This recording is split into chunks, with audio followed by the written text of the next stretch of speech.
Riddle me this then. Okay, I want to give you a situation where many years ago I was asked to facilitate for Queensland Health, and I turned up at the venue. It was near the ANZ Stadium, and there I was. I turned up at the counter and said, "Hey, Gerald here. I'm here to do your program." I think it was something on a memory course or something. I can't remember. But everyone said to me, "What are you doing here?" And I said, "I'm here to facilitate the workshop." I said, "Mate, that's in Toowoomba." Now, for people who don't know the difference in the mileage or the kilometres, that's about 150 kilometres away, 2.5 hour drive.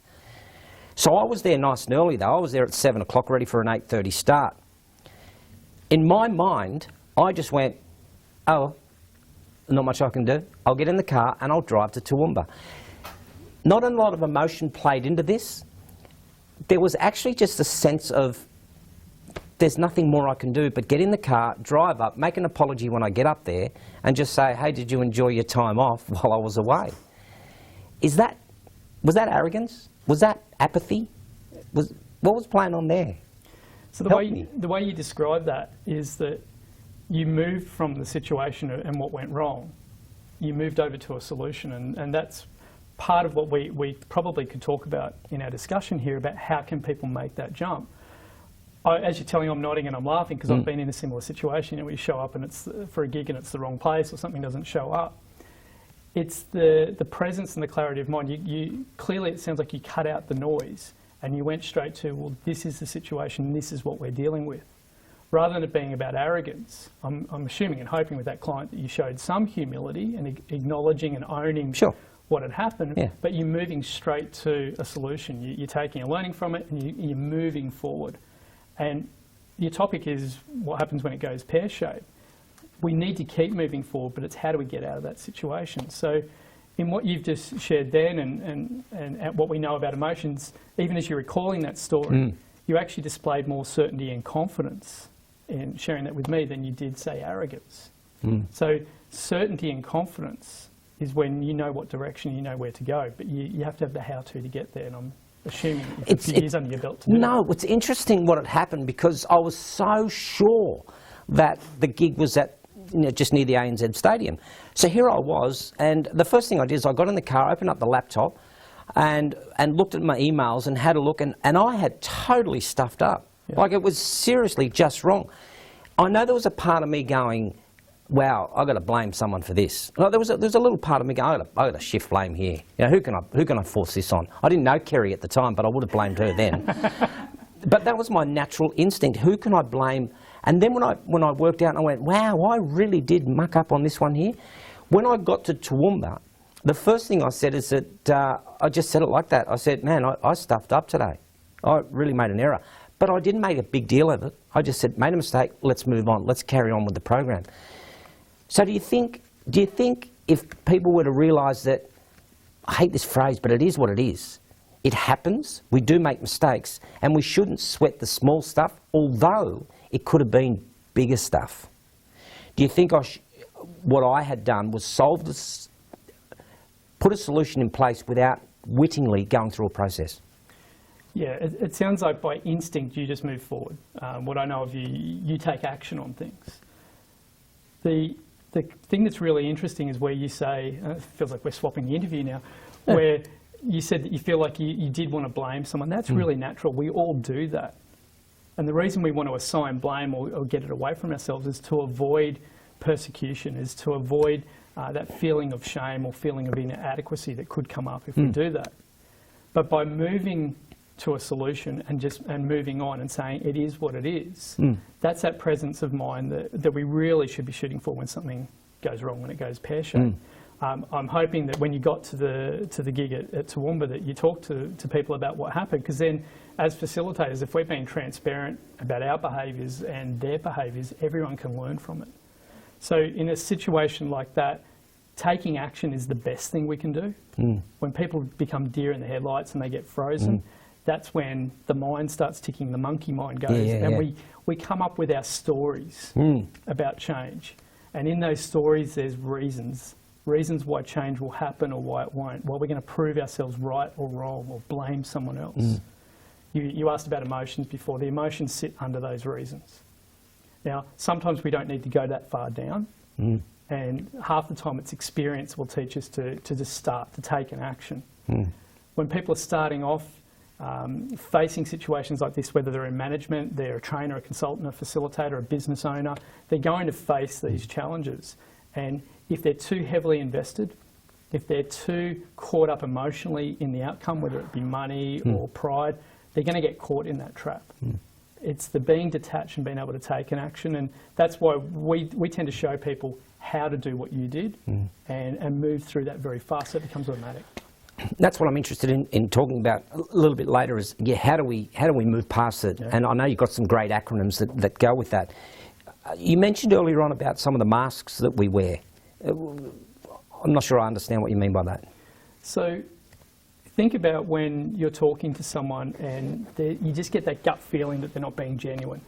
They're trying to portray themselves as something that they're not. We all wear masks generally to protect ourselves. So I made the statement before about who we become when things don't go to plan, when things go pear-shaped. The masks that we wear are generally to protect ourselves or protect our ego. So we can go into the psychology of that, but if we break it down, some of the masks that people will typically wear in a situation like this will be the hero or the victim, or you mentioned blame before, the persecutor. The masks serve to put a front so that you don't judge me. You see the mask, and then I try to associate and become the mask. The key to dealing with something when things go wrong is to be genuine. People will forgive you if you're genuine. If you're portraying that you're something else and you're this mask, people will see through that. The problem is that we've been conditioned growing up to wear those masks. We see our parents do it, we see our teachers do it. In fact, we see trainers and facilitators doing it. They wear that performance mask when they stand in front of a group. When the proverbial hits the fan, the worst thing we can do is put on a mask, because then we're hiding behind what's going on, rather than owning it and moving forward and taking some responsibility. So what if a person has, say, prior conditioning, and they have some avoidance issues? How do we then overcome that? How do we then jump that barrier? Because that's what I was before. Yeah. This is what I have to do now, but hey, I'm still hanging on to that. Yeah. So if we take it in the context of, say, a facilitator with a group, or a business owner that's leading their team, if I've got avoidance issues, that's going to come out under stress or under pressure. We were talking about personality types before, that when we get put under enough pressure, those shadows will start to come forward and it will take over. The best thing we can do is to understand in ourselves, that's that self-awareness that you spoke of with Ben Palmer here on the couch, is to have enough reflection, whether we've got a coach or we've got some means to look at ourselves first and get prepared. And recognise that avoidance is coming up. I don't want to deal with this. And you'll hear it. You'll have the voice in your head. You'll have that palpitation in your chest. You'll even see it in body language. Watch people in that situation. You actually see them take a half a step back or lean back or turn their shoulders away from you. So when we know that we're doing that to ourselves, that's the sign that we need to step forward and take an action. Now, the how to do can be quite scary. Now, avoiding dealing with something because of conditioning, something that's happened in the past, becomes a real issue. But when we're looking at being professional facilitators, business owners, business leaders, there's a point where we need to have a look at who we are. We need to know who we are now at our best, but we also need to know who we become at our worst. And if you know that, then you don't run from it. Do you mind if I ask you some questions? Some questions have just popped in here, and one of the questions here is, what happens if a client can't let go of your errors? So if a client can't let go of your errors that you've made, if I can I share another story? Please. Yeah. We had a client years ago, it's called Acme. International client, very well known. We made a major error with that client. We were handling a whole division of their area that affected their marketing department and their sales, and we made an error with their data. It was going to have major consequences. We spotted it at about the same time that they spotted it. Now, a lot of our team went into these stories that we talked about before, about what's the client going to say? We're going to lose this contract, they're going to hang it over us. There was a sister company who we were just about to get business with, that we would lose that. So you talk about hanging on to our mistakes. We stepped into it. Rather than avoiding, We looked at it. I got on a plane and went from Brisbane to Sydney with the account manager. And we went and sat with the executives in that company and said, we made this mistake. We want to show you where we made this error. We want to put it on the table and show you, and we want to show you what we did about it. Now, that story played out quite positively because by us stepping into it, and it's probably my facilitation background, I've been trained to identify the behaviours happening in a group or put the unspeakable on the table. That's what we do as facilitators. They actually respected the fact that we identified it, we'd improved it, and we've moved on. And that particular company was very big on continuous improvement. So we actually gained more respect from them by stepping into it and being very open and transparent. Is that going to work in every situation? No, but you have to come back to that confidence and certainty that we talked about, and we knew ourselves well enough. The result of that is that we got a long-standing relationship with them, and we got the business from that sister company because they referred us. They said, these people are very honest, and they actually helped us work through a problem that they even created. Because I guess that's the problem, is that some people just can't let go. You know, like that question says, if a client can't let go of the errors that you've made, it becomes their baggage, and they continually bring that up. And not only are you persecuted for it, but also your organisation is, and maybe your whole integrity. So in that case there, what you're saying is that confront the situation in a positive manner, and hopefully we get a different response. Yeah, and the key there, Gerald, is not to just say, yes, we made this mistake, but to step forward into it with them and pull out the learnings. And not just knowledge learnings, but learnings that will make a difference. You get back on with it. You may not continue doing business with that company or with that client. But the way to earn their respect is to step back into it and say, this is what we've learned and this is what we can do about it. It'll be their choice whether they keep you or not. In that situation that I gave you, they kept us. They kept us on and referred us because we stepped into it and we were transparent. We could have avoided. We could have covered up. We could have told all sorts of stories. That doesn't work for me, and it didn't work for the team. A lot of people were nervous that we got on that plane, but it worked. So in that case, I think you need to be detached as well, which is hard. If you're a single business operator and you're dependent on having all these clients, there's a point where you've got to be detached enough to be honest. But that honesty quite often will win more respect for you in the long term. It's a long game. I know of some business owners that really wear their mask all day, every day. And so I guess one of the questions that was asked here is that what happens if your life becomes your mask? So you start to identify with that mask that you wear.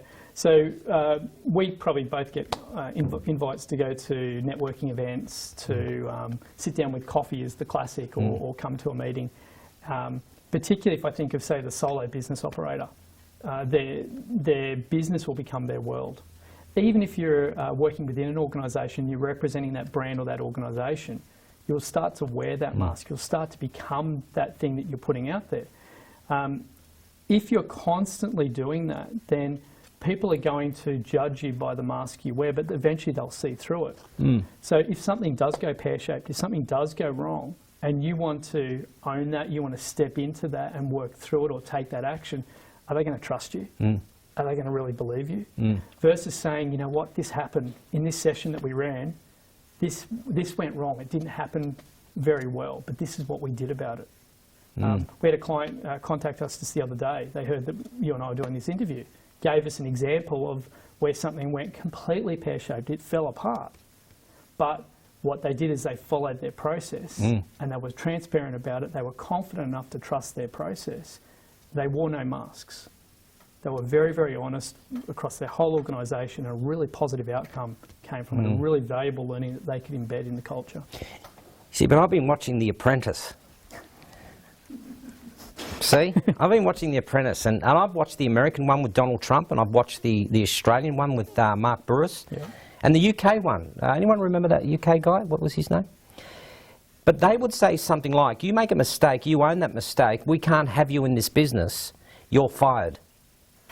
So my quandary here, my problem here is that, are you owning up to something where you've made a huge error? Because you're saying it's about integrity, about stepping up and having some integrity and saying, look, I made a mistake, but hey, we're going to fix this. But in the world of big business, in the Mark Burris's world and the Donald Trump world, they won't have you there. They'll just say, you stuffed up, you made a mistake, you're fired. How do you respond to that? So there's a difference. There's the owning the mistake and having integrity and putting it on the table, but it's what you do with that. So we can own it and we can draw the learnings out of it, but what do you do with it? The key, from my experience, whether it be facilitating in business, working in organisations, is turning that into some kind of opportunity. I've worked in large organisations where I always got the gigs that no one wanted to do or that they'd failed, they were about to fall over. In fact, I'd even take on the clients in other organisations where they wanted to lose us, because that, for me, the thrill of the chase in turning that change piece around, turning it into an opportunity. So let's go to the Mark Bouris situation. Yes, if there was a mistake made and you owned it, you're likely to get fired in that scenario. But what if you're able to turn that into a bigger opportunity? What if you're able to turn that and flip it to a scenario where you're able to create more revenue or more jobs or more leads? Are you going to get fired in that situation? Food for thought. Yeah.